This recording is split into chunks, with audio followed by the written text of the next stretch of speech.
Hello guys, it's your boy John Liquidator coming back with another video. It looked like Cleveland Browns front office is looking spooky yet again, bruh. Media team is already pushing the narrative that they finna tank by any means necessary. So this Arch Manning deal or whatever quarterback coming out of 27 is definitely on the board. Now, there is no secret that the Browns is possibly about to get another quarterback this year and next year. What does that mean for Shedeur Sanders? I'll tell you what it means.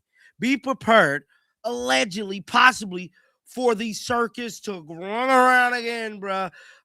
Whole lot of possibly Dylan Gabriel might be staying. He might get a shot to compete now. It's just all of this other stuff coming out because word on the street is that the Browns possibly, allegedly, could be tanking for the 2026 season. Now, how could y'all possibly tank when Shedeur is finna go out there and win football games? Tell you how. They possibly could be tanking because they're not finna allow Shedeur to go out there and win football games. Bruh, yes, this is very much looking like a thing. This look like this could very much be real. And then there's a bunch of news coming out about Kevin Stefanski with Browns media pretty much saying they miss K-Fed. Y'all miss Kevin Stefanski? Y'all listen to all of this stuff that came out this morning. It's so much, y'all. I ain't gonna. You won't use the term tank, but that's what it is. I don't know. That's what you're doing. If I wanted them to tank, I'd say I'd want them to tank. I don't want them to tank. I want to let the chips fall where they may.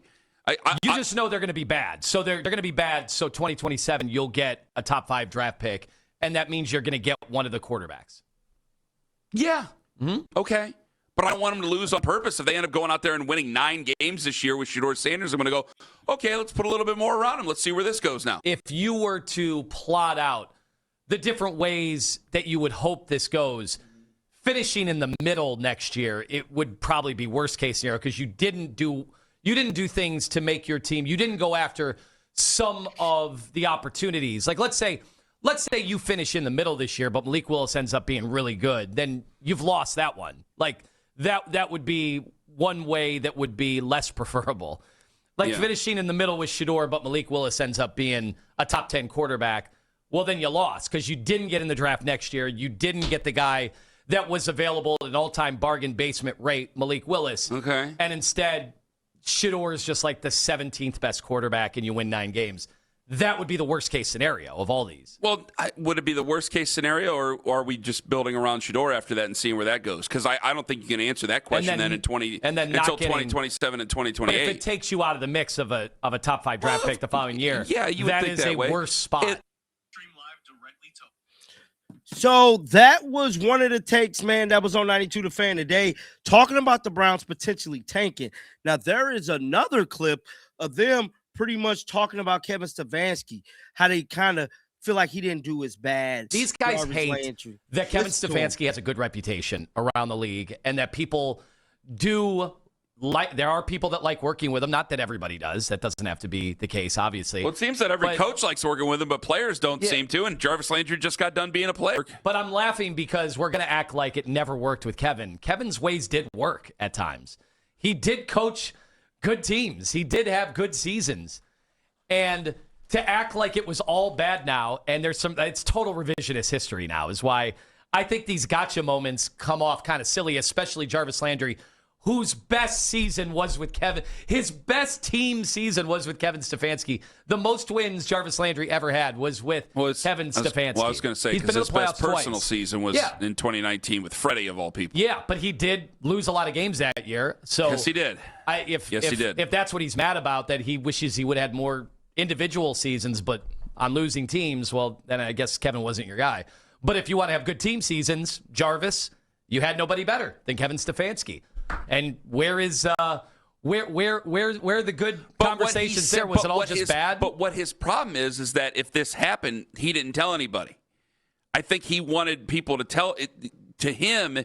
It sounds as if Kevin was covering up somebody else calling plays and him taking the credit for it in one of his years where he was made coach of the year. Am I wrong about that?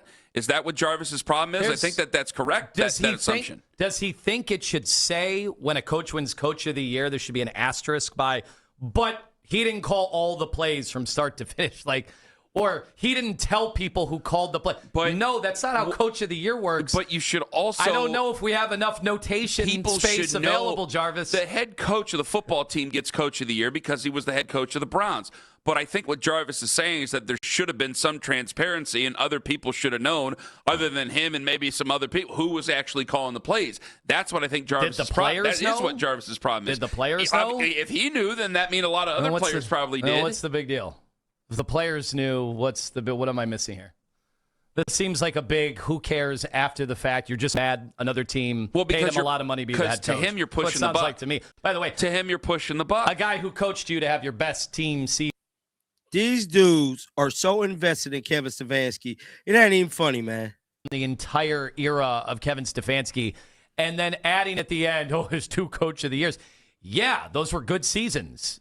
He deserved Coach of the Year. He earned Coach of the Year in those seasons, dealing with everything that we found out since that he was dealing with behind the scenes. Kevin also had bad years. It also got stale. I think Kevin needed to reinvent himself a little bit. I actually think it might be a mistake that Kevin didn't take a year out of football, but you know you can be gone and forgotten very quickly the way this stuff works. I don't know that he's going to be successful in Atlanta, but why do I have any reason, he is making it seem like Kevin had nothing to do with the successes of those teams, and that's laughable. That was his impression of it. It's a very silly impression, is what I'm saying. It probably isn't all the way accurate, but again... Surprised Atlanta didn't hire Alex Van Pelt and hire Jarvis Landry as a consultant. Just let me answer this question while you're being difficult about it. How am I being difficult? Did you or did you not know that Kevin had some problems with some players on the team? Sure. Like 100% of coaches. How is this? Like 100% of coaches at every level of every sport.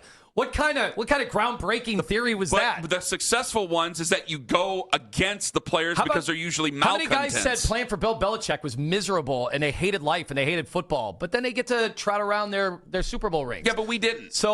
But that's what I'm saying. We won 8 games in 2 years. I think that's what Jarvis Landry's pointing out. And during the years that he won Coach of the Year, they went to the playoffs with the Cleveland Browns. You guys understand? And he's giving somebody else credit for it. Yeah, well, and he's not giving any to Kevin Stefanski because he was cut by him, and he's being a bitterman. Okay, Jarvis, we all know what the score is here. You were cut by him. You're mad about it. You're mad things didn't work out with your buddy at the end. Tough luck. Guess what? Kevin's coaching the NFL, and you're doing podcasts about Kevin. So which one's more pathetic? Wow. What are you going to do on podcast number 4? Week 5, that 1 year with Kevin. We got to go back and break down the film.